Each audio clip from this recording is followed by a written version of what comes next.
presença, por estar aqui participando dessa palestra online com Francisco Medeiros, diretor executivo da Peixes BR. Esse projeto, essas palestras que nós vamos ter aí durante uns 4 meses aí, tentando pelo menos uma por semana, é em função do curso de qualificação profissional solicitado pelo MEC aí, pela CETEC, durante esse momento de pandemia, que pediu ao Instituto Federal Goiano que lançasse cursos aí em EAD, e para poder melhorar aí a formação desses profissionais, nós estamos convidando profissionais que estão no mercado para poder estar contribuindo com a formação deles. E nisso estamos abrindo também para outras pessoas estarem participando também dessas palestras. O Francisco é um grande amigo nosso aí na parte da agricultura, contribui bastante aí para o desenvolvimento da cadeia, por meio da Peixes BR. Então, convidei ele para poder estar falando um pouco do panorama da agricultura. Eu peço a vocês para ir colocando as perguntas ao lado aí, no chat, e à medida do tempo a gente vai passando para o Francisco estar respondendo, tá bom? Então, espero aí que a palestra atenda a expectativa de todos, e passo agora a palavra para o Francisco. Bom, primeiro, boa noite a todos. Desejo saber se estão ouvindo bem aí, se o som está ok. Dá um alô aí no chat, só para a gente saber se pode manter aí. Tá ok. Ok, ótimo. Bom, o segundo é o seguinte, eu estava falando com o professor, hoje eu saí de madrugada de Tocantins, estou vindo de carro para Cuiabá, e agora parei na estrada, vim num restaurante aqui, por isso que às vezes a iluminação não está tão boa, porque a gente parou para fazer a conversa e depois eu continuo minha viagem para chegar em casa hoje ainda, né? São praticamente 1.300 quilômetros de estrada hoje. Mas o professor falou de uma palestra, né? Eu até estava conversando anteriormente com ele. Eu falei, olha, vamos fazer um bate-papo, que é muito mais interessante a gente falar sobre a conjuntura da piscicultura, senão fica um monólogo, né? E é legal que todo mundo interaja, às vezes a gente fala coisas que as pessoas já sabem, tem informações, o importante é a gente explorar o máximo possível esse tempo que a gente tem aqui junto. A ideia é trazer para vocês todos que estão aqui, de diferentes setores, seja acadêmicos, profissionais, produtores ou empresários que desejam entrar no negócio, uma visão assim, bem de momento mesmo, é como se fosse um flash de como que está a piscicultura hoje. Hoje eu recebi na estrada, né, um empresário ligou para mim e falou, olha, eu estou fazendo um plano de negócio, eu quero investir um negócio na piscicultura, você podia me informar o endereço de alguns frigoríficos para mim ver preço de peixe?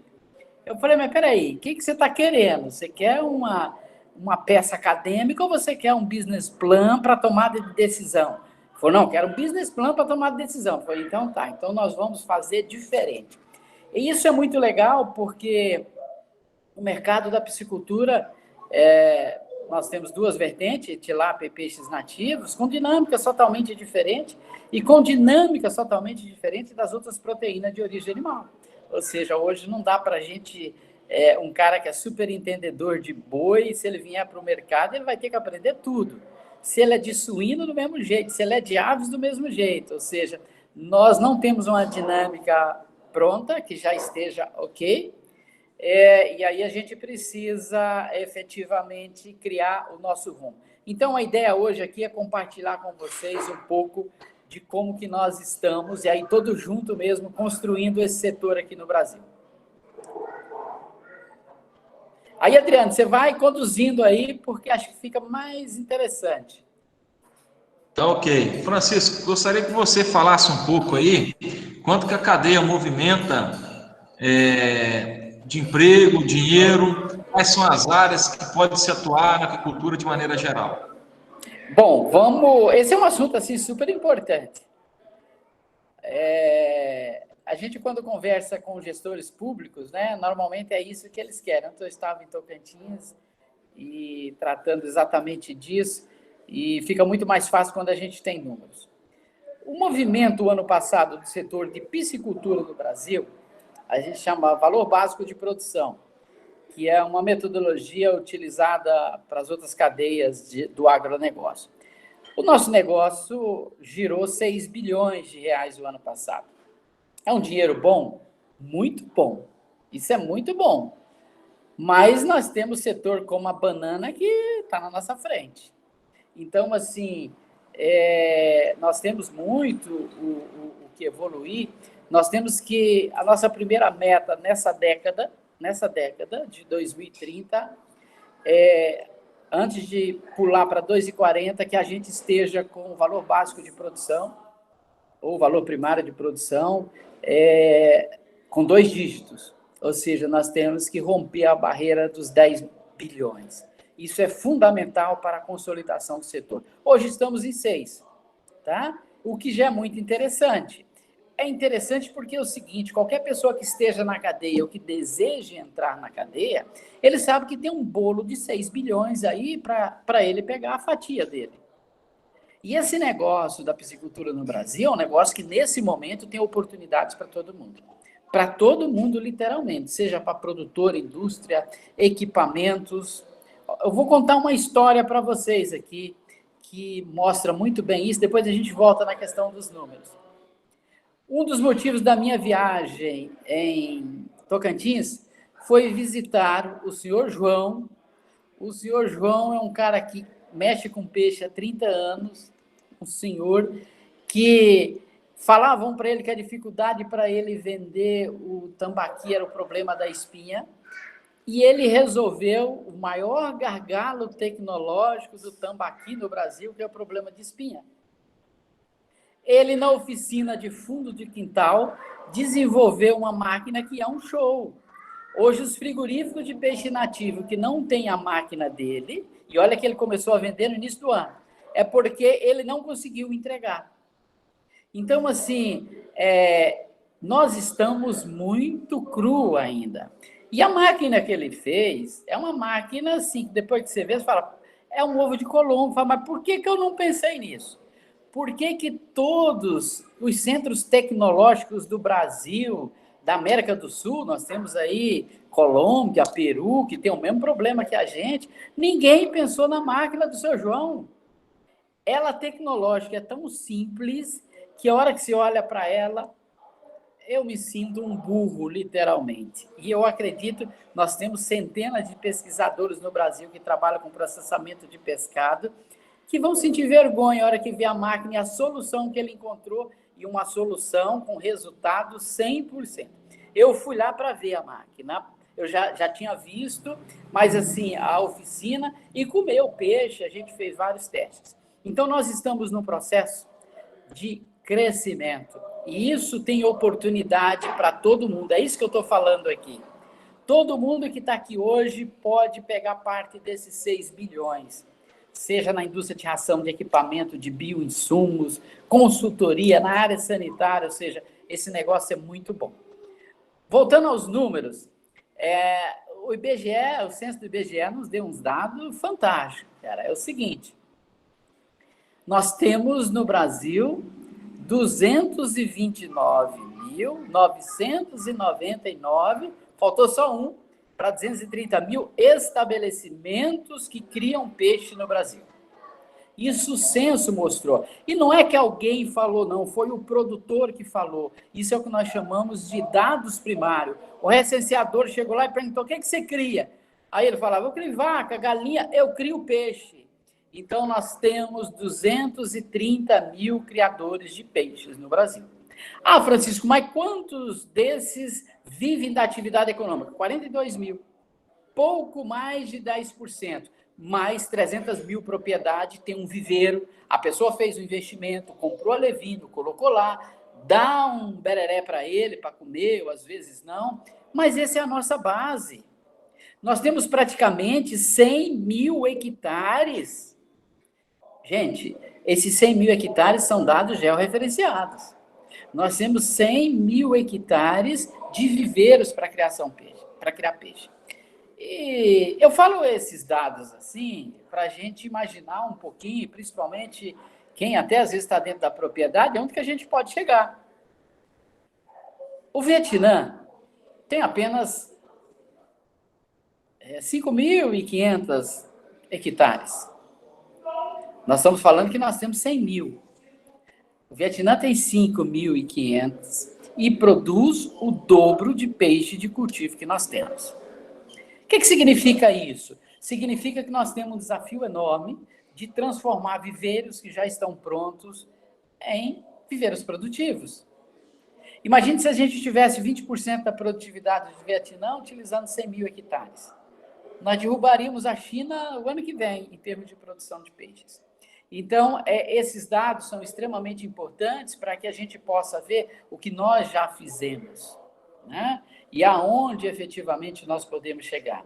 Falta muita tecnologia, conhecimento e uma série de outros fatores, mas esse é o caminho. Então, a gente começa com uma base de 230 mil pessoas que compraram peixe e que criam peixe. Quando se fala, o que está gerando de emprego direto? Né? E aí, a gente coloca esses 230 mil? Né? Eu coloco porque eles são alguém que fizeram investimento no negócio. Provavelmente não é a atividade principal. Nós temos alguns dados setorial, né? A indústria de ração, para cada tonelada que produz, quantos funcionários gera, a produção em tanque-rede, a produção em viveiro escavado, os frigoríficos, as indústrias de equipamentos. Então, hoje, nós podemos falar, sem sombra de dúvidas, que a gente está gerando de empregos diretos e indiretos, mas de primeira ação. O que significa? É aquele logo na sequência, algo em torno de 1 milhão. Esse é o número que a gente tem, né? E esse número tende efetivamente a crescer quando a gente começa a ter uma participação maior, principalmente no interior. É interessante, a gente tem observado nos últimos 5 anos, que é quando a gente começou vamos dizer, a dar esse olhar na Peixe BR, a quantidade de peixe de cultivo que tem aumentado nas gôndolas de supermercado de cidades pequenas e médias cresceu consideravelmente. Ou seja, na década passada, praticamente a gente encontrava o peixe somente nas grandes redes e perdido no freezer. Hoje não, hoje o produto tem um freezer específico para pescado, e quando você olha pescado, peixe de cultivo, incluindo camarão e salmão, estão ganhando espaço dentro dessa gôndola. Então, esses são os nossos números, uma atividade que está crescendo e que vai gerar muito mais demanda de trabalho, seja de empregos direto ou indireto, nessa década. A gente deve terminar, vamos dizer, 2029, né? Eu falei há pouco 2040, mas 2030. A gente termina 2029 com números de análise de década assim, que serão literalmente surpreendentes. Principalmente porque agora a gente tem coleta de dados, o setor está mais organizado, as cadeias produtivas estão mais estruturadas, e isso acaba facilitando para que a gente tenha um histórico, né, sobre o desenvolvimento do setor. É isso, Adriano.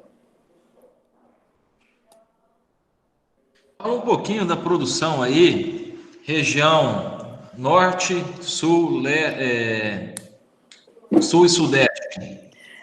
Nós temos, isso é muito interessante, porque nós temos dinâmicas totalmente diferentes, né? E centro-oeste, esqueci de falar centro-oeste. Nós temos dinâmicas bem diferentes. Eu vou falar mais por peixes nativo e tilápia e a gente destrincha isso no meio, tá bom? Que fica mais fácil o entendimento. Vamos começar pelos nativos. Então, nós temos a liderança aí de produção de Rondônia e Mato Grosso e o Maranhão chegando, vamos dizer assim, numa velocidade enorme, né? E nós temos Roraima, né, que cresce com características de grande propriedade, e o Amazonas, que continua patinando na produção de peixes nativos. Sobe, desce, sobe, desce, sobe, desce. Não é um processo estabilizado. Como principal motivo desse sobe e desce no Amazonas, nós temos política ambiental, vamos dizer assim, sem discussão, né? A questão de regularização ambiental. Não é prioridade do governo a questão da regularização ambiental no Estado. não é prioridade do setor produtivo. O setor produtivo está preocupado com outras coisas também com isso. E, em função disso, sobe e desce, né? Então, assim, os estados de Mato Grosso e Rondônia acabam trabalhando para vender peixe para a região norte, né? Vendia antes para o Maranhão, Pará e Amazonas, e agora está mais no Pará e Amazonas. Só que esse é um problema muito grave. Nós já estamos indo para 4 anos seguidos de crescimento negativo da produção de peixes nativos decorrente do foco de mercado. Porque o mercado do Pará e o mercado do Amazonas são mercados que não crescem produção, sobe e desce, e tem um mercado consumidor interessante, só que as pessoas que compram esse peixe são pessoas de baixo poder aquisitivo, o que significa que o insumo, como a ração, aumenta de preço, mas ele não tem condições de pagar. Quem está pagando a conta é o produtor. Tanto é que aqui no Mato Grosso e em Rondônia nós estamos verificando muitos produtores pequenos e às vezes até alguns médios saindo da atividade por perda de competitividade, porque o custo de produção dele é maior do que o preço que o mercado está comprando. E isso é extremamente grave. Então, essa região norte, que é a região que mais consome, tem o maior consumo per capita de peixe, é uma região de gente que não tem dinheiro. É uma região que, nessa época agora de Covid, está vivendo de coronavírus. Então, é uma região extremamente complicada para você dar sustentação a um negócio tão importante como esse. Por isso que o peixe nativo, nesse momento, ele precisa ser reinventado, e quando eu falo de reinventar, é processar. Por isso que eu coloquei a questão da máquina no início. Nós temos que processar o tambaqui para vir com ele para a região sudeste e principalmente para a região sul, que é onde as pessoas têm melhor poder aquisitivo e aonde a gente pode, vamos dizer assim, ter um produto de melhor valor e que tenha, vamos dizer, gente com poder aquisitivo para comprar. A região nordeste, por incrível que pareça, dá um exemplo de produção e consumo no resto do Brasil. Praticamente tilápia, o principal foco de produção é as hidrelétricas ali de São Francisco, onde está centralizado em Paulo Afonso, e nós temos lá no Parnaíba, em Boa Esperança. Tá? Esses 2 locais atendem à demanda de mercado interno na região Nordeste. Eu, ano passado, tive a oportunidade, eu estava em Natal, e eu aluguei um carro e fui visitar as cidades do interior. Dia de sábado, toda cidade do Nordeste tem feira. E eu fui numa cidade pequenininha, que tem 10 mil habitantes, chama Cruzeta, no Seridó, no meio do sertão do Rio Grande do Norte. Tinha 3 vendedores ambulantes vendendo tilápia na feira. 2 eram tilápia de Paulo Afonso e 1 tilápia do Paraná. O preço variava de 8 a 13 reais o quilo. Então, é o seguinte, nós temos regiões do Brasil hoje que estão reclamando da venda. Paulo Afonso está indo. Né? Nós tivemos na Semana Santa até um pico de venda de até 8 reais o quilo. Então, assim, por isso que é tão importante aprender a dinâmica de mercado. Então, a região Nordeste, apesar de ter a região que tem o menor IDH do Brasil, é a região que mais consome peixe de cultivo no Brasil. Fortaleza é o maior consumo per capita de tilápia do Brasil, é Fortaleza, ok? E hoje, como o estado do Ceará não produz, está indo tilápia de São Simão, aí do lado de Minas, que é o Ipiaçu, está indo tilápia do Paraná, está indo muita tilápia de Paulo Afonso, tilápia lá de Parnaíba, né? Lá no Piauí. Ou seja, o mercado está correndo, o mercado está consumindo. Por quê? Porque aquela população de menor poder aquisitivo, ela compra uma proteína, vamos imaginar que ela pague 12 reais o quilo da tilápia. Ela leva a tilápia, ela não comprou serviço, ela comprou o peixe, o serviço é dela. Aí aquilo ali ela mistura com mandioca, com qualquer outra coisa, e uma tilápia serve para uma família comer.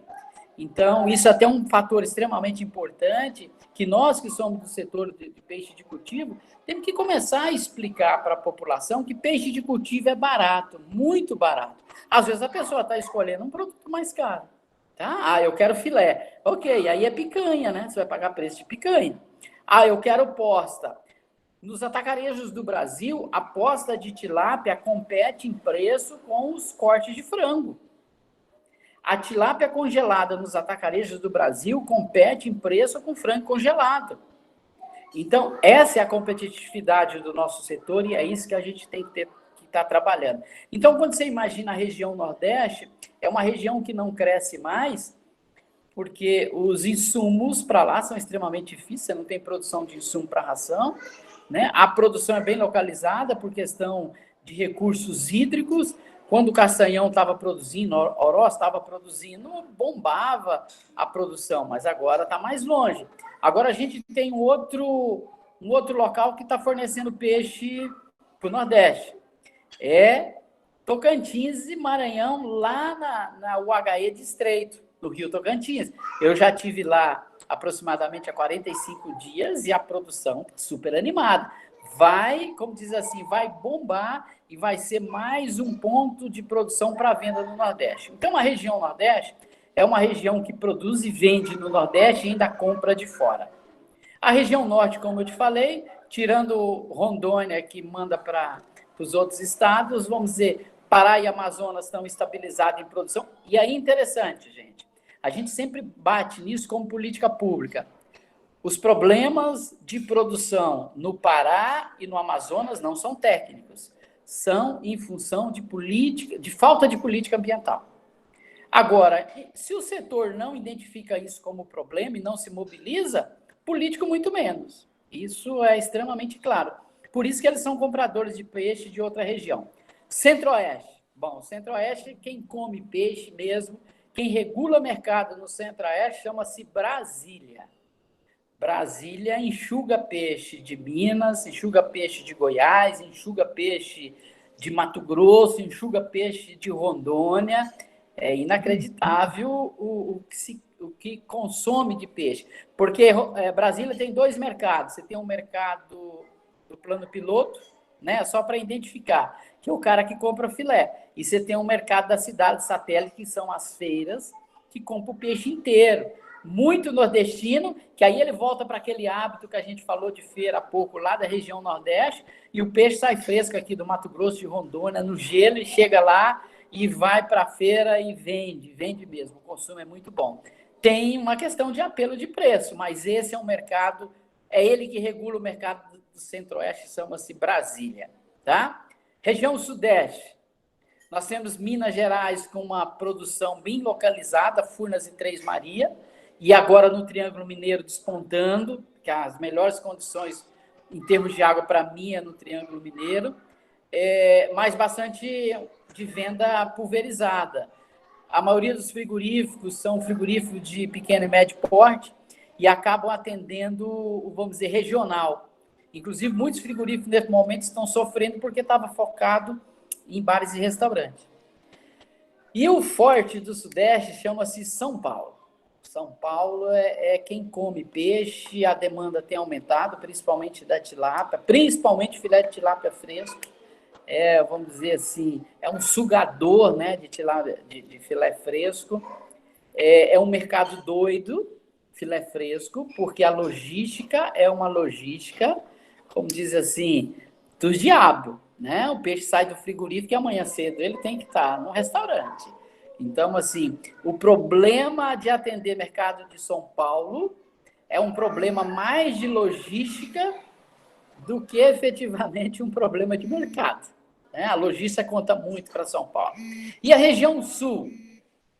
Bem, a região sul é a região, vamos dizer assim, que está sendo conquistada, e eu falo que está sendo conquistada principalmente em função da ação dos frigoríficos do Paraná, em especial do oeste do Paraná, os pequenos, médios, grandes, que todo mundo conhece, e que inundou bares, restaurantes, supermercados de Santa Catarina até o sul do Rio Grande do Sul. Eu tive no segundo semestre do ano passado visitando o interior do Rio Grande do Sul, e você chega lá e está lá a tilápia do Paraná. Antes existia uma história, pô, em Santa Catarina, no litoral do Rio Grande, o pessoal só gosta de peixe do mar. História, gosta, mas a tilápia ocupou muito espaço. E se você for hoje em Itajaí, os frigoríficos que estão sobrevivendo é porque estão comprando tilápia.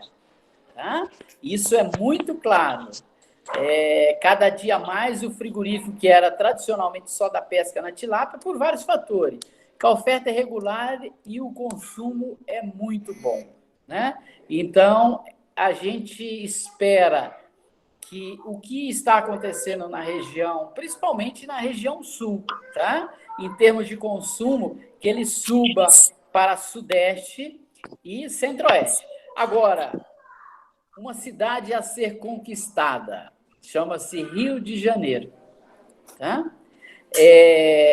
O Rio de Janeiro, a produção é insignificante, eu não sei por quê, porque eu visitei o ano passado, no primeiro semestre, o interior do Rio, as condições técnicas são fantásticas, mas o peixe que chega lá, muito pouco peixe de fora, apesar que nos restaurantes tem aumentado no cardápio.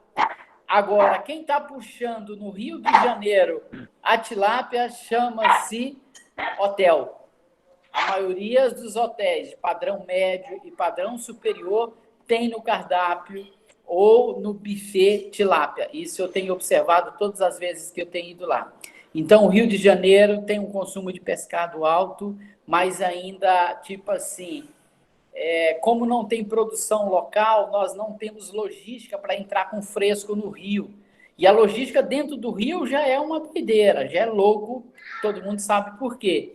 Então, eu acredito que do meio para o fim dessa década vai ser talvez o segundo melhor mercado de peixe de cultivo do Brasil, será o Rio de Janeiro, porque o carioca já come bastante peixe e à medida que ele começar a comer um peixe de qualidade, ele vai. Vou dar um exemplo para você.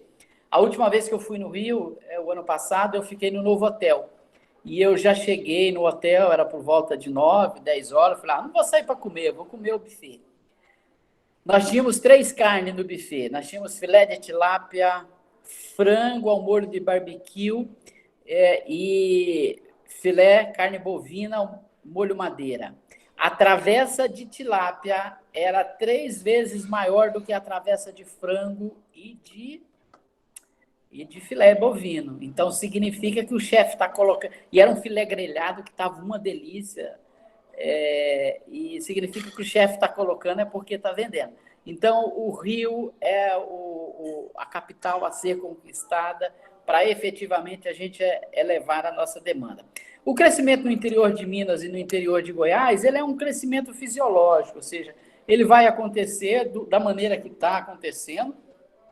Você vai nas cidades aí, muito já tem no cardápio a tilápia, isso tende a aumentar. Eu vi uma pergunta aqui, e os peixes nativos, né? Olha, gente, eu sou do peixe nativo, né? Eu moro aqui no Mato Grosso, produtor de peixe nativo. O problema é o seguinte, a gente ensina as pessoas a comerem peixe no self-service e no boteco, tá? Esses são os 2 locais que o brasileiro aprende a comer peixe, tá? E, infelizmente, o peixe nativo não tem oferta de cortes a preços competitivos para ir para todos os bares, restaurantes e botecos. Esse é o problema. Por isso que nós estamos apostando muito, mas muito mesmo, nessa máquina. Ontem à noite, lá em Gurupi, que é onde é a indústria lá, eu experimentei um filé de tambatinga, coisa divina. Ou seja, fez o processamento da espinha, você come, não percebe nada e o sabor é fantástico.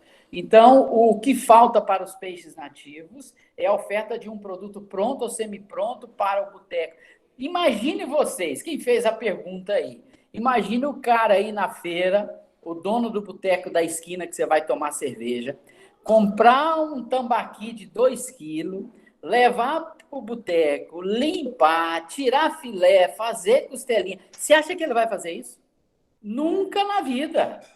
Então, o problema não é que o produto é ruim, o problema é que o cara não consegue comprar o produto pronto. Ele quer pegar o pacotinho congelado e jogar na frigideira e servir em 5 minutos. Esse é o business. E nós temos que ter produto para isso. Por isso que a gente está investindo muito nesse equipamento, tá?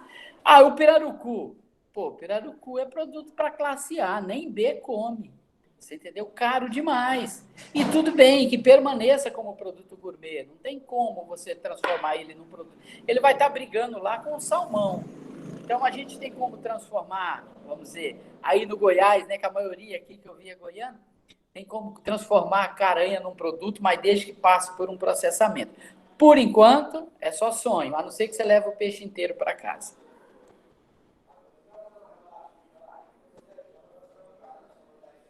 Francisco, ainda sobre a produção nacional, você poderia descrever como que são os modelos de produção por região ou, por exemplo, locais que têm caracterizado um determinado tipo de sistema de produção? Claro. O Adriano, isso hoje, inclusive, é muito interessante. A gente já tem os núcleos de produção no Brasil, né? Isso é muito legal, seja para a indústria, quando eu falo indústria, é toda a cadeia produtiva, ou para o governo fazer política pública. Tipo assim, é igual hoje. O governo quer fazer uma política pública para suíno, ok? Ele não vai lá como diz assim, no norte do Goiás, vamos agora mexer com suíno aqui. Não. Ele vai fazer política em Rio Verde, certo? Por quê? Porque ali é a região, é um núcleo de produção. O peixe hoje tem essa região. E a gente tem que trabalhar, e nós acreditamos nisso, nós temos que trabalhar para o zoneamento. Depois que determinada região se fortalecer, aí ela recebe visibilidade. Mas não dá para tirar o foco de quem efetivamente está trabalhando. Então, quando a gente fala por regiões, nós temos modelos de produção. E aí eu vou começar pelo oeste do Paraná, que é o melhor modelo de criação de peixe em viveiro escavado. A produtividade obtida no oeste do Paraná é a maior produtividade de tilápia em viveiro escavado do mundo, tá? Não tem nenhum outro país que chegue perto a médias que eles conseguem. Ah, peraí, mas é só no oeste do Paraná? Não. No interior de Santa Catarina eu visitei e é a mesma coisa. Eu visitei produtor, pequeno produtor, que faz nos viveiros dele 100 toneladas por hectare. E a água é bombeada ainda. Ou seja, o rio está a 40 metros para baixo, ele bombeia quando a água está muito ruim. Ou seja, não é mais um modelo experimental, a rotina. Então, você pega o interior de Santa Catarina, algumas regiões, e o oeste do Paraná são os melhores modelos de produção em viveiro escavado do Brasil. Ponto final. Ah, mas a tilápia, você consegue fazer isso? Com certeza. Mas se nós observarmos a tilápia há 10 anos atrás, ela estava trabalhando com 10, 15 toneladas por hectare.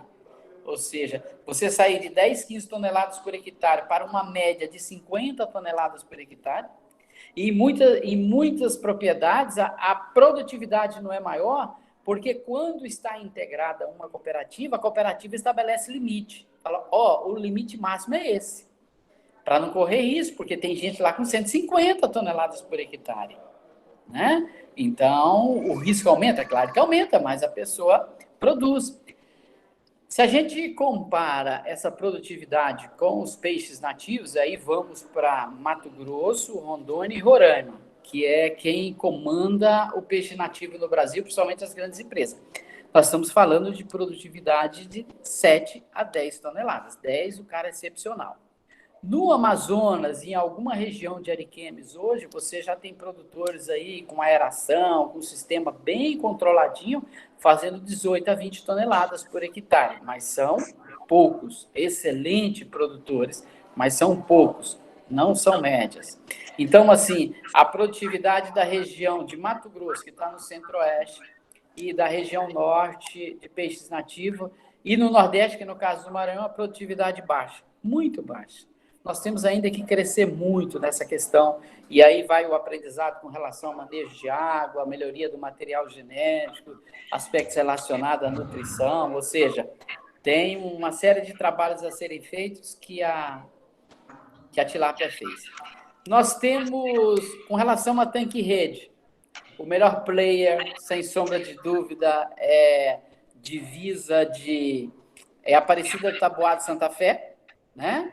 Onde estão os principais projetos, o forte do tanque-rede no Brasil é nessa região. É ali que estão as pequenas, médias e grandes empresas, é ali que estão surgindo ou surgiram as empresas que estão liderando o mercado. Então, assim, o núcleo é o Paranazão, especificamente se a gente considerar Mato Grosso do Sul, né? Entre Aparecida do Taboado e Três Lagoas. Esse é quem quiser conhecer piscicultura de tanque-rede no Brasil, essa é a região. É lógico que nós temos lá no Rio Grande, na divisa com Minas, né? Projetos importantes, mas essa é a principal região. Aí nós temos dois núcleos importantes no Goiás, Serra da Mesa e São Simão, né? Quando eu falo São Simão, eu falo mais Paranaíba, que a gente tem alguma coisa em Cachoeira Dourada, mas o foco efetivamente hoje é São Simão, o HE São Simão, que tem uma condição boa, falha ainda pela pouca ausência de frigoríficos. Isso hoje para tilápia é fundamental. Tilápia antigamente rodava, hoje ela não gosta de rodar mais, ela quer sair da água e já ir para o frigorífico, né? E outra região importante para mim é uma região que todos deveriam conhecer, chama-se Morada Nova, né? Três Maria, onde é uma cidade de 8.500 habitantes, uma cidade que tem 2 frigoríficos com CIF, né? Tem 4 ou 6 frigoríficos com inspeção estadual, 22 frigoríficos clandestinos, ou seja, uma cidade de 8.500 habitantes, que produz aí, a cidade fica na beira do lago, em torno aí, a gente acredita, de 17 a 20 mil toneladas. E o mais interessante é que são pequenos e médios produtores, pequenos e médios frigoríficos, mas foram os frigoríficos brasileiros que nos anos de 2017 a 2019 fizeram a maior inovação tecnológica em processamento de tilápia no Brasil. Foram os frigoríficos de Morada Nova.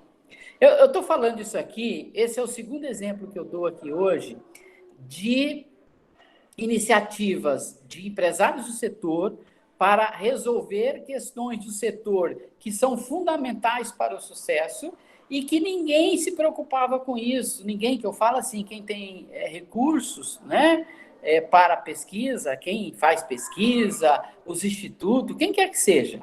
Ou seja, não olhava, não conversava com o setor produtivo para saber das suas dificuldades. A primeira que eu te falei é de um cara de uma oficina de fundo de quintal em Gurupi, que praticamente vai revolucionar o peixe redondo no Brasil, e o pessoal de Morada Nova, que para sobreviverem, depois que eles tiram o filé da tilápia, eles tiram mais 4 produtos, e nenhum deles é carne mecanicamente separada. Tá? Eu estava falando com a Adriana há pouco, gente, faz 20 anos que eu escuto o sucesso de carne mecanicamente separada. Gente, ninguém come carne mecanicamente separada no Brasil.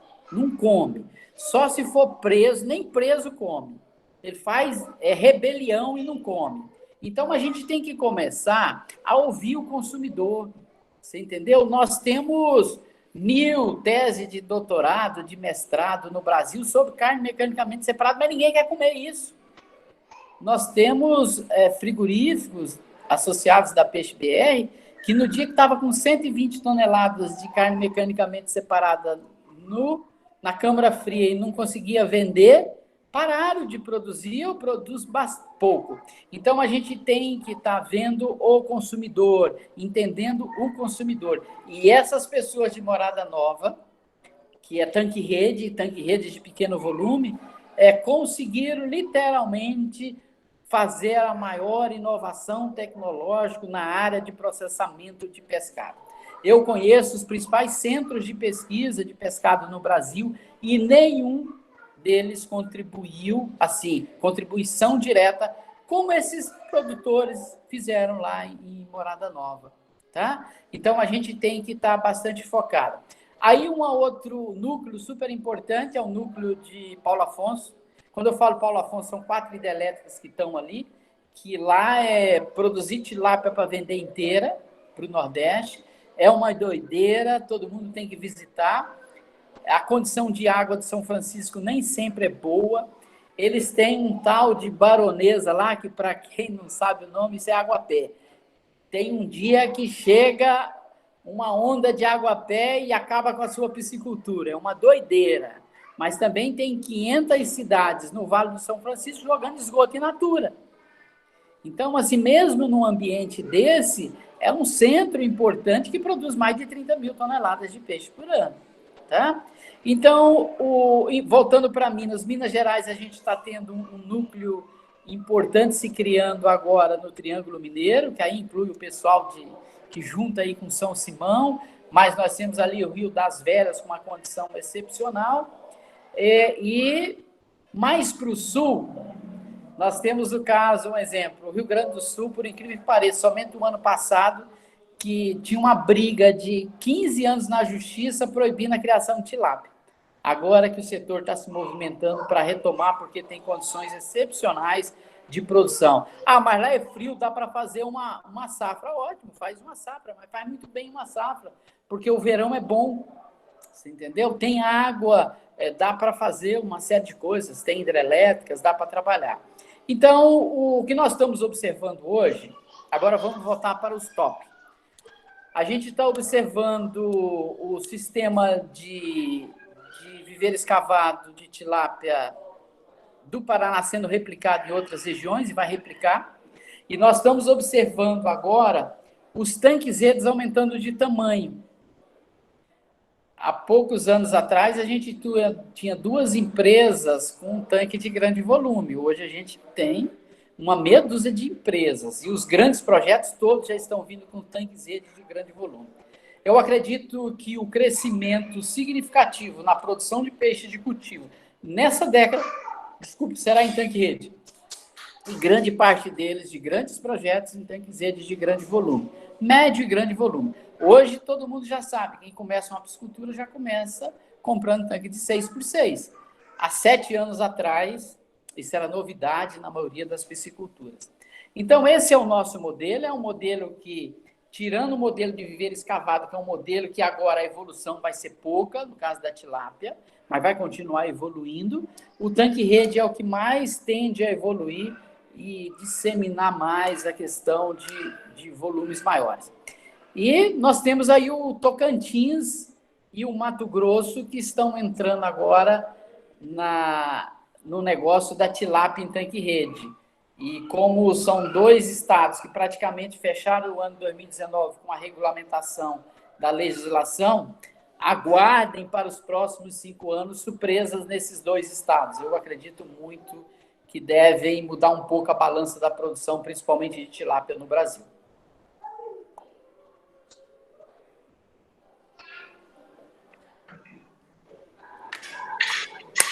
Francisco, fala um pouquinho, antes, já falou para não voltar depois de novo, quais são os produtos produzidos lá em Morada Nova, os 4 produtos?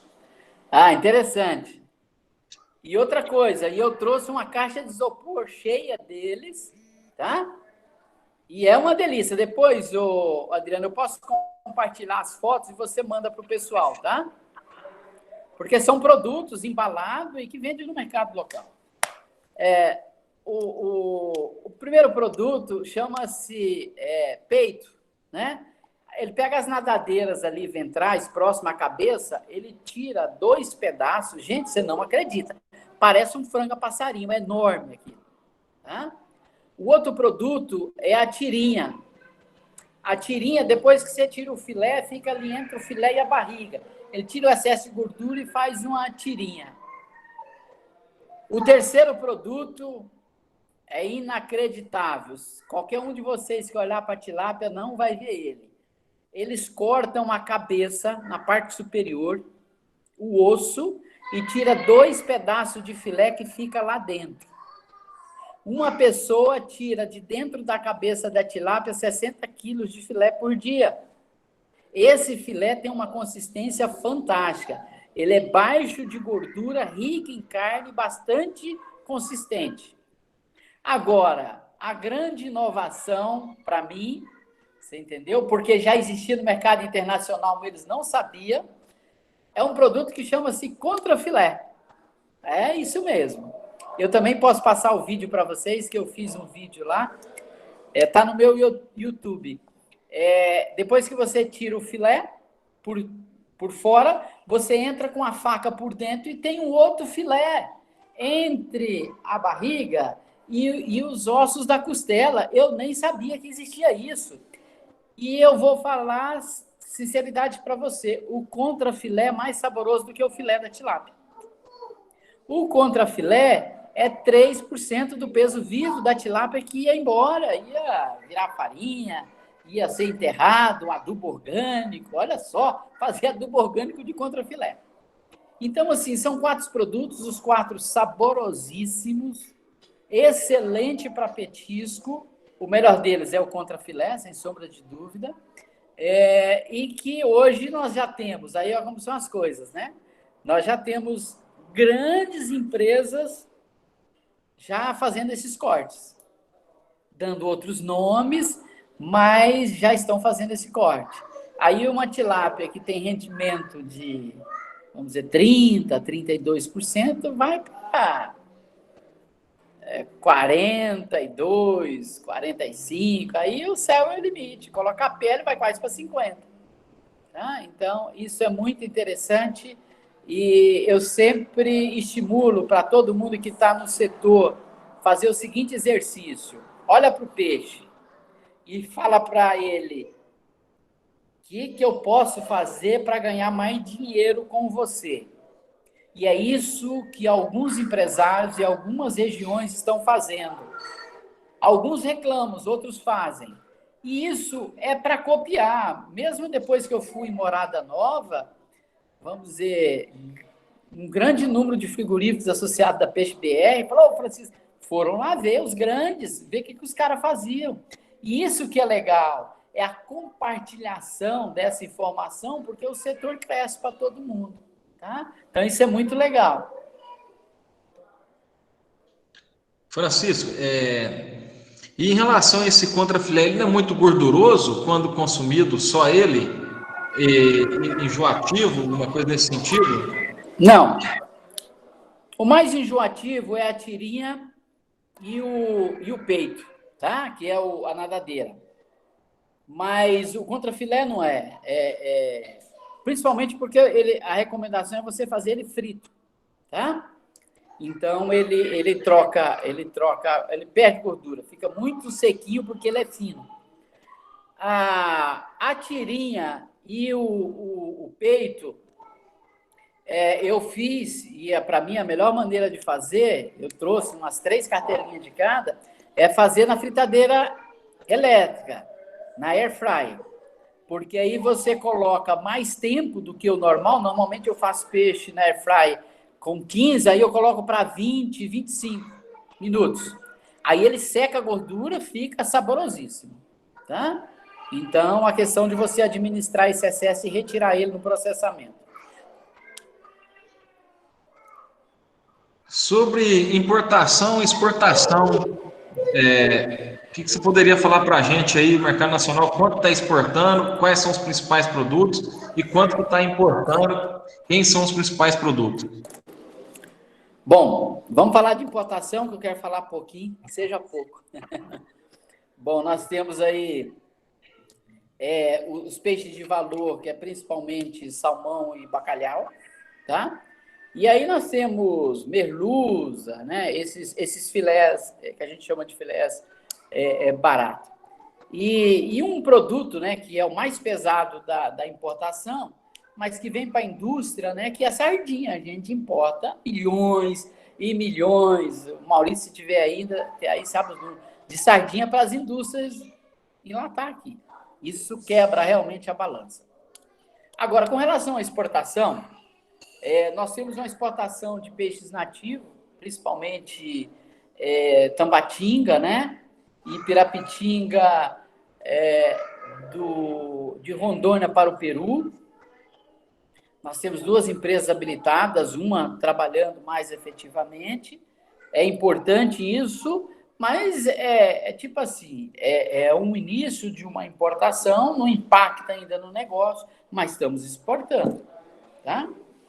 O forte da nossa exportação é filé de tilápia. Apesar que o ano passado nós entramos nos Estados Unidos no mercado de tilápia congelada e filé fresco, filé congelado. Agora, o que a gente exporta muito mesmo é óleo de tilápia, dos frigoríficos de tilápia, farinha dos frigoríficos de tilápia, pele de tilápia, e agora nós estamos exportando escama de tilápia. Esse é o mercado, principalmente, que a gente exporta para a Ásia, Japão e outros países, né?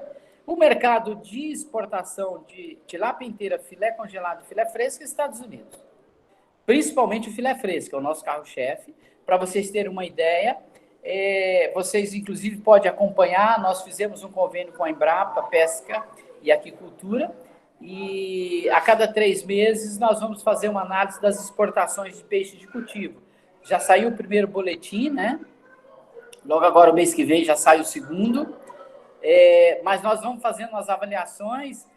A avaliação que a gente fez nos últimos 4 meses, as exportações de filé, principalmente filé fresco para os Estados Unidos, aumentaram em 110% nos primeiros 4 meses desse ano. Nós estamos com algumas ações importantes na Peixe BR para isso. Talvez já é de conhecimento de vocês, a gente implantou o drawback para a tilápia no final de 2018. E o que significa isso? Que a tilápia que vai ser produzida para exportar, todos os insumos que você usa, vamos dizer, ração, vacinas, medicamento, embalagem, é desonerada de impostos federais. Imagina que a sua fazenda é como se fosse uma zona franca. Entendeu? Você produz para exportar, você não está pagando os impostos federais. É uma política do governo federal fantástica. Hoje, o produtor de tilápia já tem isso. Outro aspecto importante, nós temos uma parceria com a Apex, participamos de feiras. Nós fizemos, o ano passado, um estudo de mercado internacional para os nossos peixes cultivo. Acabamos de fazer, no mês passado, foi apresentado um estudo de mercado americano, especificamente focado na tilápia. Estamos, nesse momento, elaborando um plano estratégico, chama Plano Estratégico Setorial de Internacionalização do Peixe Cultivo no mercado americano. Já tem as empresas associadas que estão habilitadas para exportar. Isso vai trazer um avanço muito grande, porque a gente está focado principalmente em 2 patamares. Um chama qualidade do produto e o outro chama sustentabilidade. Então, a maioria das empresas já estão com certificações internacionais e a gente também está verificando alguns fatores internos. Então, nesse momento, nós não estamos exportando mais por 2 motivos. Primeiro, porque não tem avião para exportar suficiente. E segundo, porque o mercado interno para tilápia, principalmente quem faz filé, está aquecido e a pessoa não quer largar o mercado interno para exportar. Então, está se aumentando a produção e colocando o que não vai no mercado interno para o mercado externo. Esse, com certeza, nos próximos anos, será um dos principais canais de escoamento da tilápia brasileira. Francisco, a nível mundial, qual é a espécie mais produzida? Quais são os países que mais produzem peixe? Bom, a espécie mais produzida é carpa, na China. Eles produzem para eles mesmos. Ponto final. A espécie que mais exporta, tilápia. A regra é essa. Segunda, panga. Terceiro, salmão. É mais ou menos essa conta, no caso de peixes.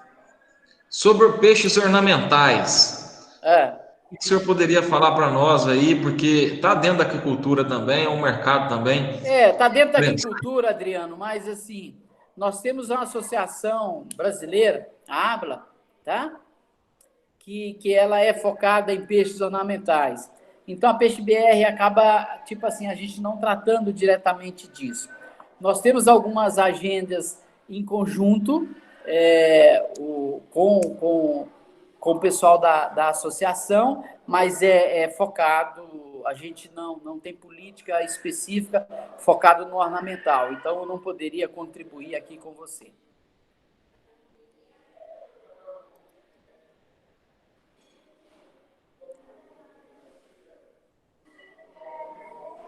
Alô? Sim, estava desligado, tinha desligado o áudio aqui. Tá bom. Passando agora a pergunta aí dos participantes. Ok. Qual é o peso ideal de abate para tilápia? Olha, alguns anos atrás, já batia tilápia com 500, 600, 700. O mercado, nós tivemos no ano de 2018 para 2019 uma sobra de tilápia no tanque. E acabou indo para o mercado uma tilápia maior. E pela primeira vez o consumidor viu uma tilápia maior e aí todo mundo apaixonou. Hoje os frigoríficos, principalmente aquelas empresas que estão verticalizadas, trabalham para bater uma tilápia aí em torno de 1 quilo, 900 gramas, 1 quilo. E, se possível, um pouquinho mais. Por quê? Simples. A gente trabalha com custo de produção. Um processador que tira... se ele processa 1.000 tilápia por dia de 700 gramas, ele também processa 1.000 tilápia de 1 quilo. Então, assim, o crescimento, inclusive, do tamanho médio, além de oferecer um produto mais bonito, principalmente que vai para exportação, é um filé premium, você também tem uma redução de custo. Então, hoje, a maioria do que a gente observa aí são produtos acima de 800 gramas. 800 gramas a 1 quilo, 850 a 1 quilo, mas o foco está sempre próximo a 1 quilo. Outra pergunta, essa visão o senhor colocou pelo lado da indústria. Agora, para o lado do produtor, pensando aí em conversão alimentar, porque sabe-se que a tilápia até chegar a 500 gramas, ela gasta um tempo, e de 500 a 1 quilo, ela gasta bem menos tempo, né? Mas é a questão financeira na parte de custo, questão de conversão alimentar, o gasto. Adriano, excelente pergunta. A gente tem que falar de algumas premissas antes de responder especificamente. Nós temos uma legislação brasileira, que é o Risco A, que em 2017 foi regulamentado através de um decreto, e lá no artigo 204, parágrafo 1, ele fala o seguinte: todo pescado, antes de ir para o consumidor, ele tem que passar por uma unidade de processamento, ok?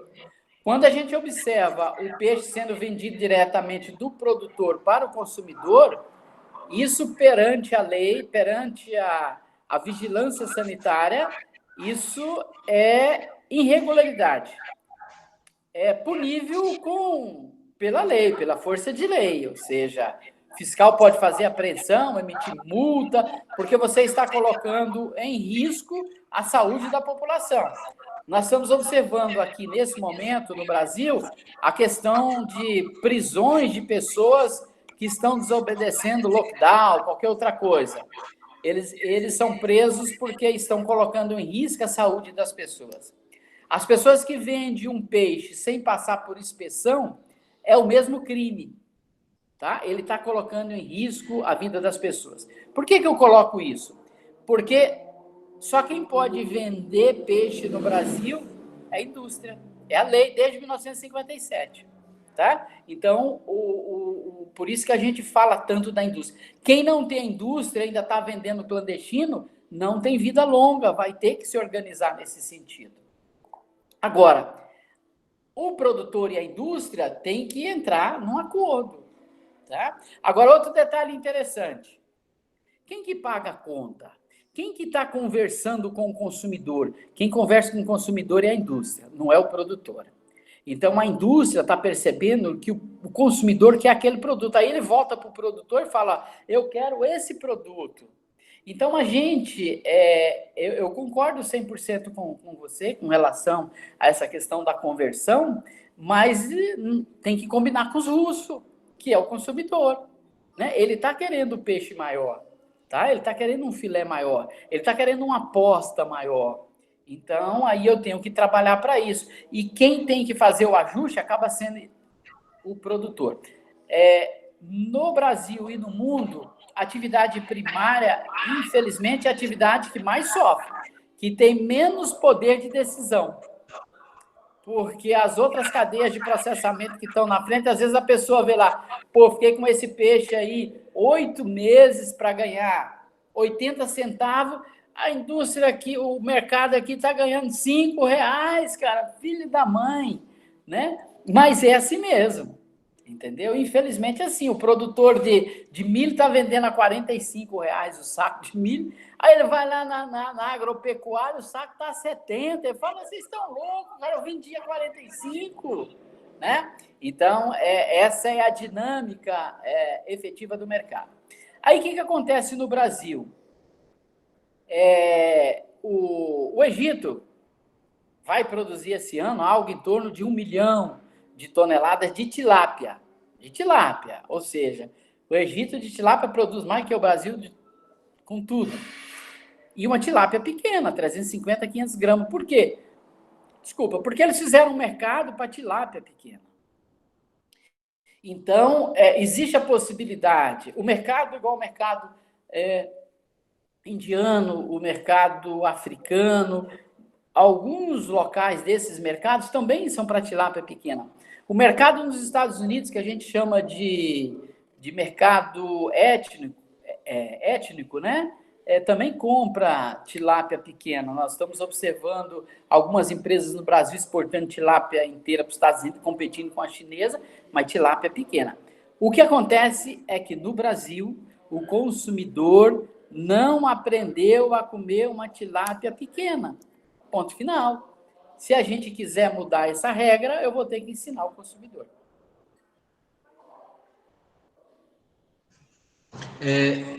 Outra pergunta aqui de um participante, você poderia comentar sobre os dados do Panga e, no caso, se ele já tem essa aceitabilidade de mercado?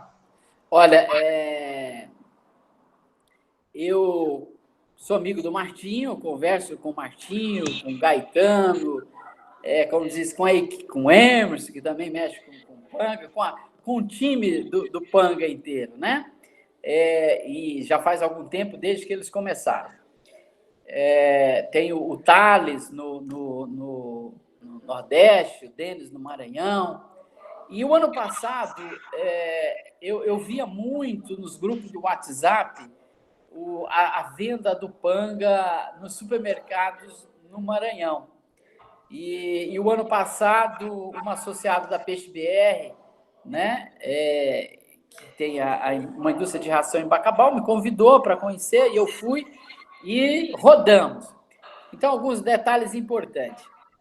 Praticamente, a maioria das pisciculturas no Maranhão tem Panga. O cara tem Tambatinga, Panga e Tilápia. É lógico, Tambatinga é 80%, mas tem. Segundo, todos os supermercados que eu visitei tinha Panga fresco na peixaria. Tá? E aí, quando isso acontece, eu não preciso perguntar para alguém se está bom. O cara mais esperto do mundo chama-se dono de supermercado. Ele só coloca na gôndola o que vende. Eu já fui fabricante de uns produtos que vendia em supermercado. Olha, não é questão de argumento. Você não precisa ter argumento com o dono do supermercado, com o comprador do supermercado. Ele que fala para você que está vendendo, não está. Se estiver vendendo, ele compra. Se não tiver, ele não compra. Então, eu aí conversando com a população, o pessoal fala, não, peixe é uma delícia. Então, eu não verifico, tá? Nenhuma dificuldade com relação a fatores organolépticos do Panga, por 2 motivos. Algum tempo atrás, o pessoal falava, não, o pessoal não come tambaqui, não come caranha, não come não sei o quê, não come piau, não come matrinchã, porque não conhece. Não, isso não é verdade. Ninguém conhecia Panga e a gente consome 70 mil toneladas de filé de Panga. Praticamente eu estou consumindo algo em torno de 180 mil toneladas de peixe de Panga no Brasil. Ninguém sabia o que era Panga. Tá? O filé que vem, um filé congelado, a qualidade não é boa, o filé do nosso é muito melhor. tá? Nós temos alguns peixes de couro de sabor, eu já experimentei todos, e posso falar isso.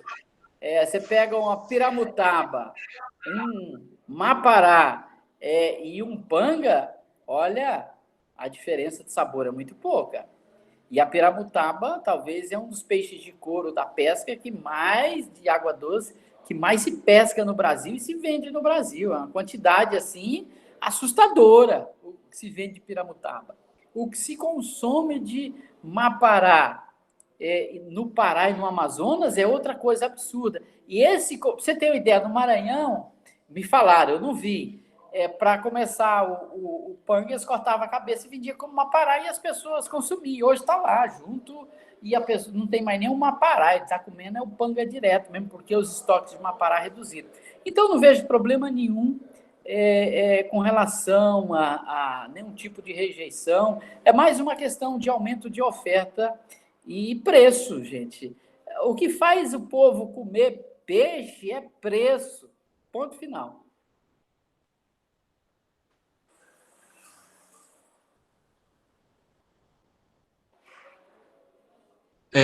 Francisco, como você vê o mercado da piscicultura no Mato Grosso do Sul? Bom, essa é uma pergunta muito interessante, cara. Eu fui há 3 anos no Mato Grosso do Sul, a convite da Federação da Agricultura, e aí comecei a conversar com o presidente, que eu encontrei posteriormente, e as pessoas da própria federação, tem a Fernanda lá, uma excelente profissional. Naquela época, o Mato Grosso do Sul não conhecia o Mato Grosso do Sul. Tá? E uma reunião que eu participei, fiz uma apresentação, e as pessoas, Francisco, você precisa nos ajudar, pessoal de Dourados ali, né? Que aqui tem um potencial muito grande, falta frigorífico para peixe nativo e papapá. Depois que eles conversaram muito, eu falei, gente, cai a ficha, gente. Vocês não têm competitividade para peixe nativo, acabou. E encerrou. Quem ganhou, ganhou. Quem não ganhou, não ganha mais. Ou seja, o peixe nativo vai continuar como uma parcela pequena, mas ele não será protagonista. E na época eu falei, quem produz peixe no Mato Grosso do Sul é o pessoal que está em Aparecida do Taboado. Ou seja, Mato Grosso do Sul, o maior exportador de tilápia do Brasil, vai ser o maior produtor, ou entre os 3 maiores produtores de tilápia do Brasil, breve. Os principais projetos, os maiores projetos estão no Mato Grosso do Sul, por conta de política tributária, de política ambiental. E o mais importante, um frigorífico que era ícone no Brasil de peixes nativos, que era Mar e Terra, foi vendida para uma empresa de tilápia do Paraná, que vai produzir tilápia. Eu acredito que a região de Dourados, Grande Dourados, né? Que, segundo me informaram, tinha mais de 2.000 hectares de viveiros parados, vai se transformar num segundo maior polo de criação de tilápia e viveiro escavado do Brasil. Então, o Mato Grosso do Sul tem um futuro muito grande com relação especificamente à tilápia, seja em tanque-rede no Rio Paraná, seja em viveiro escavado na região da Grande Dourados, né? Porque tem um monte de cidade ali, eu não gostaria de salientar. Eu vejo com bons olhos, porque o ambiente é ótimo. Uma pergunta aqui, poderia abordar um pouco sobre para gargalo da venda para pequenos produtores que produzem ciclos de 2 a 3 mil quilos e os frigoríficos priorizam e pedem pelo menos 10 mil quilos na compra. E geralmente esses produtores eles vivem do leite e o peixe é uma atividade secundária. Qual a saída?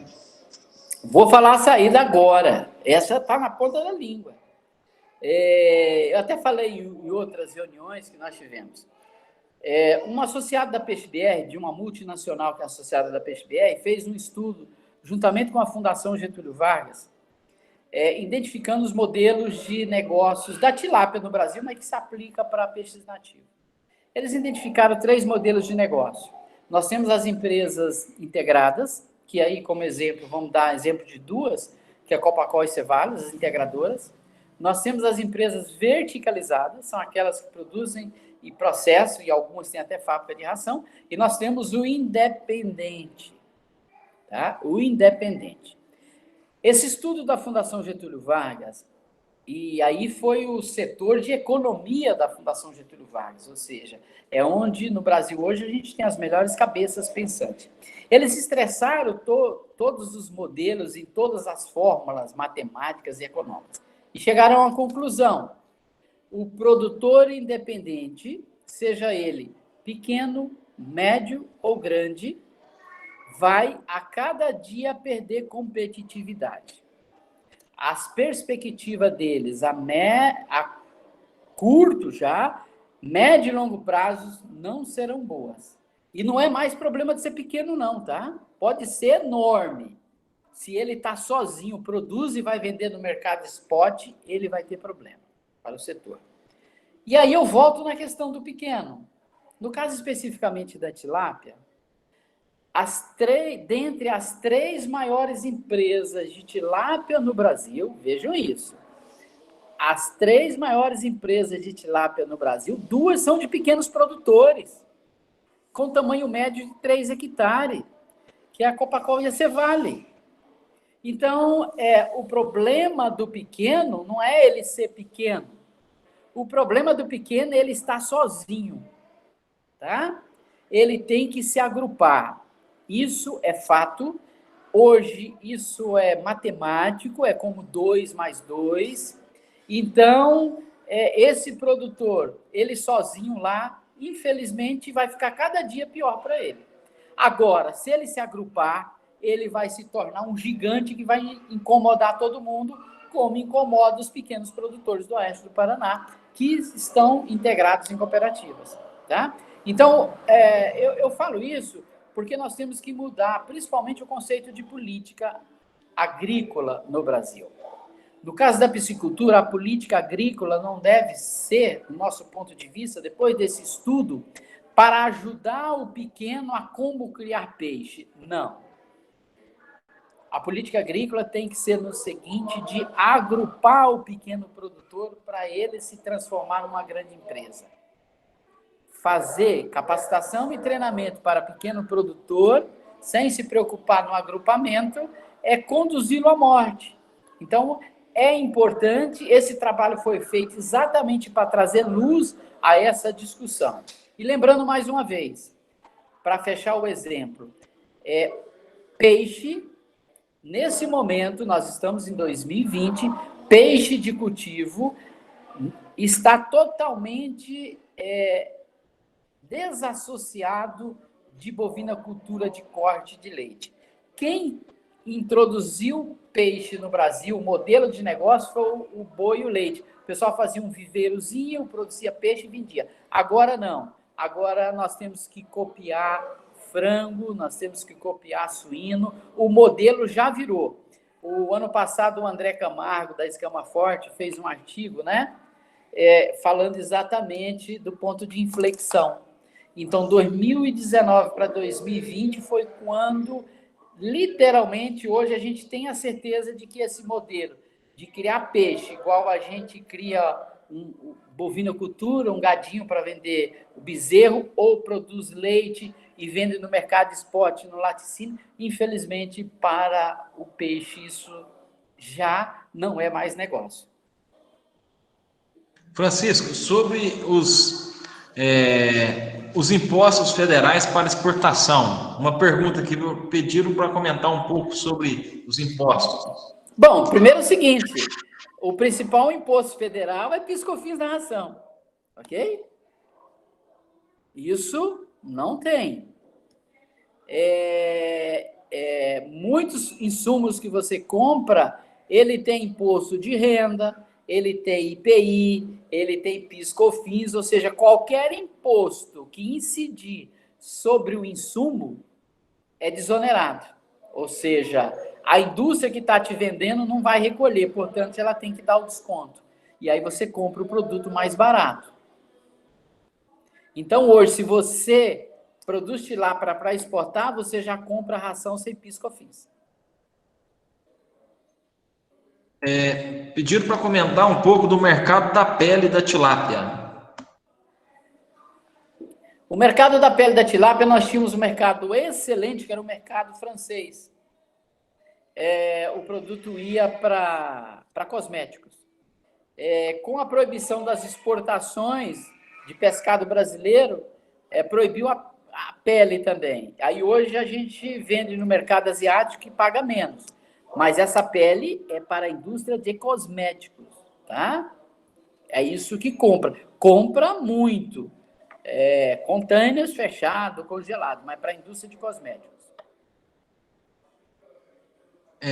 Terminar a penúltima pergunta agora sobre qual a perspectiva do crescimento da piscicultura no Rio Grande do Sul.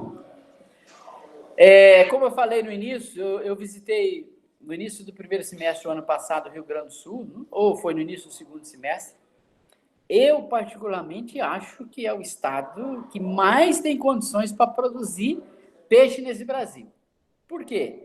Porque toda aquela região de arroz, principalmente arroz irrigado, alagado, parte daquilo pode ser transformado em viveiro. E isso não é ficção, isso eu já verifiquei em Santa Catarina, em várias regiões. Você vai ali, sai de Itajaí e sobe, nem precisa subir a serra. Eu verifiquei produção, tabuleiro de arroz, o cara pegou parte dos tabuleiros, transformou em viveiro e está misturado ali e está aumentando os viveiros.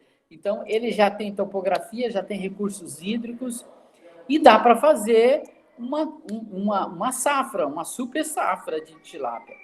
Então, eu acredito que tem toda a condição, inclusive como segunda alternativa para o produtor de arroz.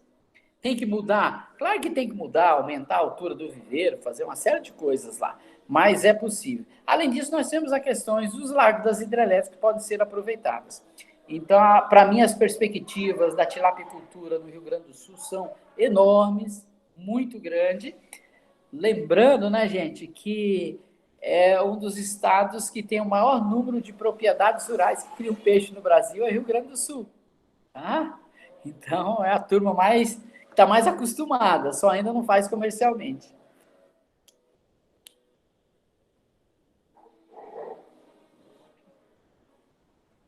Próxima pergunta. Gostaria de saber como está o mercado do pirarucu no norte, no sudeste e principalmente em Minas Gerais. Excelente pergunta. Excelente. Essa é uma das que eu gosto de responder.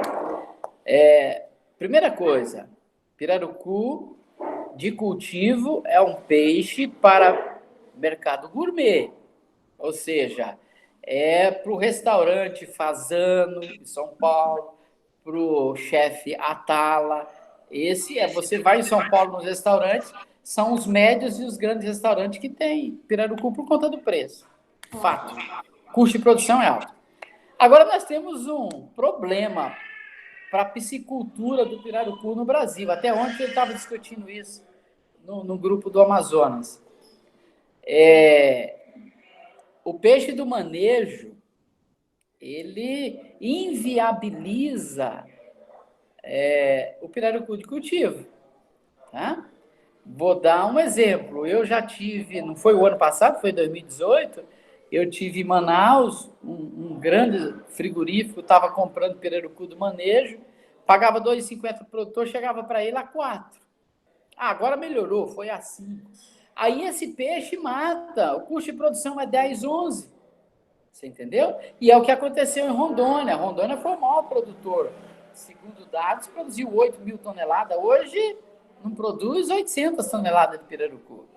E aí, só para vocês terem ideia, o impacto disso, no início desse ano, o governo de Rondônia baixou um decreto liberando a pesca do pirarucu o ano inteiro nos rios. Ou seja, matou o produtor de Rondônia. Pescador pode pescar o pirarucu, não é manejo, é pesca predatória. Está liberado através de regulamento.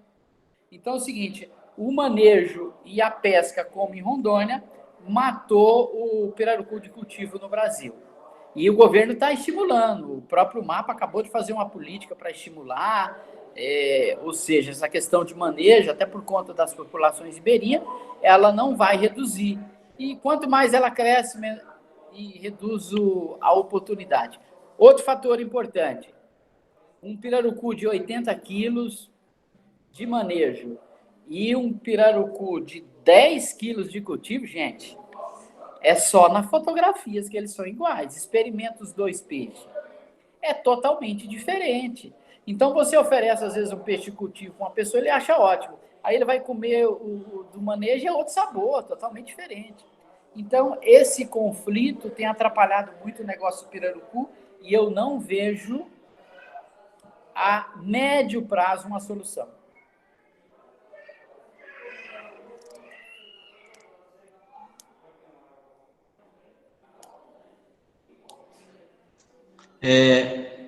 Uma outra pergunta aqui, pessoal perguntando como está a situação do camarão de água doce. Eu mais uma vez vou escapar do camarão. Como nós temos hoje, aliás, hoje tem duas associações de camarão. Nós temos a ABCC, que o presidente é o Itamar, e agora tem o Camarão BR, né? Que é o Cristiano.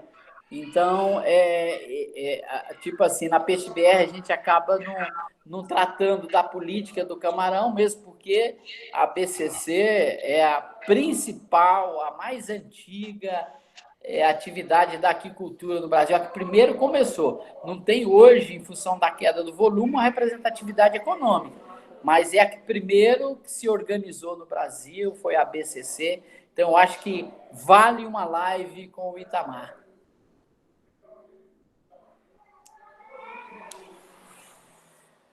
E uma última pergunta aqui para terminar. Com a pandemia, a produção de tilápia está aumentando ou diminuindo e está vendendo sem prejuízo? Olha, hoje, inclusive, hoje eu falei com o Cleito, que ele estava aí na live, não sei se ele está ainda, que é produtor de São Simão. E esse ano nós teremos a maior safra da história de tilápia no Brasil. A maior, pela quantidade de peixes que estão alojados. A remuneração do produtor é outro assunto que a gente vai discutir, mas nós teremos a maior safra de todos os tempos. Nunca se colocou tanto peixe na água. E aí nós temos realidades distintas. Nós temos produtores independentes, em alguns momentos com dificuldade, mas, no geral, o setor está aquecido. Os principais frigoríficos associados da Peixe BR, de tilápia, eles não tiveram queda na comercialização pós-Semana Santa, o que acontecia normalmente. A gente estava conversando durante aquele período de quaresma, semanalmente, com o pessoal, muito com perspectiva de queda de 25% a 30% pós-Semana Santa, não aconteceu. O mercado continuou. É lógico que você tem alguns picos, igual o pessoal de Morada Nova mesmo, como os principais frigoríficos eram voltados para bares e restaurantes, sofreram muito. Mas quando você pega o global continua a sua curva de crescimento. Tanto é que as grandes empresas estão investindo pesado. Tem empresa que já é grande e que está dobrando esse ano. Bom, pessoal, então nós vamos encerrando aqui. Antes da gente encerrar, eu vou compartilhar minha tela para passar o contato do Francisco. Ok. Tá? O contato nosso também, que nós teremos outras lives, palestras online essa semana também, para quem quiser acompanhar. E nós vamos deixar esse vídeo disponível também no meu canal, no YouTube. Tá bom? Então aqui, alguém está com a câmera ali, deixa eu desligar aqui, tem alguém ligado aí? Além do Francisco. Tá, vamos lá. Então tá aqui, ó, o Instagram do Nepeaco, a gente vai anunciar amanhã. Amanhã nós temos uma programação com o Fábio Rosa Suncel, vai falar do lambari, pequeno no tamanho e grande no potencial. Na quinta-feira teremos o Martinho Colpani falando da produção de panga, da espécie panga. E vocês podem acompanhar aí, receber o link da palestra através, olhando aqui, a gente compartilha aqui no Instagram, quanto no Instagram do Nepeaqua, que é um núcleo de estudo de ensino, pesquisa e extensão do Instituto Federal Goiano, Campus Rio Verde. Aqui está o meu WhatsApp, o e-mail, meu canal, onde vai ser disponibilizado as palestras. E aqui nós temos os dados do Francisco. Então, Francisco, eu venho agradecer a sua participação aí, ter dedicado esse tempo para poder estar compartilhando um pouco com a gente aqui sobre o panorama da aquicultura. E a todos vocês também que estiveram aí presentes nessa palestra online aí, junto com o Francisco. Tá bom? Então, muito obrigado a todos. Eu passo a palavra agora para o Francisco. Bom, primeiro agradecer, professor, pela oportunidade. Sempre você tem proporcionado algumas oportunidades do setor aí no Goiás, e essa é fundamental, é a melhor ferramenta que nós temos nesse momento. Agradecer a todos que estão aí. Qualquer informação que eu passei aqui, pode me procurar, seja no Instagram, no Peixando, no site da Peixe BR, ou através do professor, que eu passo as informações. Então, meu agradecimento, e lembrando que na Peixe BR a gente está à disposição, e lembrem-se, a cadeia só cresce se a gente coma mais peixe. Então, vamos, #come mais peixe para todo mundo aí. Um abraço a todos. Só fazer um comentário aqui, ô Francisco. Hoje, esses eventos são extremamente importantes. Hoje, o secretário da Agricultura de Quirinópolis entrou em contato comigo e com o Francisco também, agradecendo um evento que a gente fez em Quirinópolis em 2017, que foi a primeira, o Dia do Peixe e Encontro de Piscicultores do Vale do Paranaíba. Nesse evento, um produtor, um empresário, produtor empreendedor, viu muito interesse na área e nisso ele correu atrás de viabilizar um frigorífico. Hoje, Quirinópolis, ele inaugurou um entreposto de pescado. Então, é importante essas palestras para motivar a cadeia produtiva, empresários, empreendedores, e para poder passar um pouco também do que vem acontecendo no mercado. Eu fiquei muito feliz com isso, mostrando que a gente plantou a sementinha e contribuiu para a agricultura, né? Que um dos problemas que muitos produtores falam é a falta de frigorífico. Então, eu achei muito bacana, gostei muito disso daí, tá bom? Então, até mais a todos aí, boa noite, e amanhã a gente volta aí e passa o link nos grupos.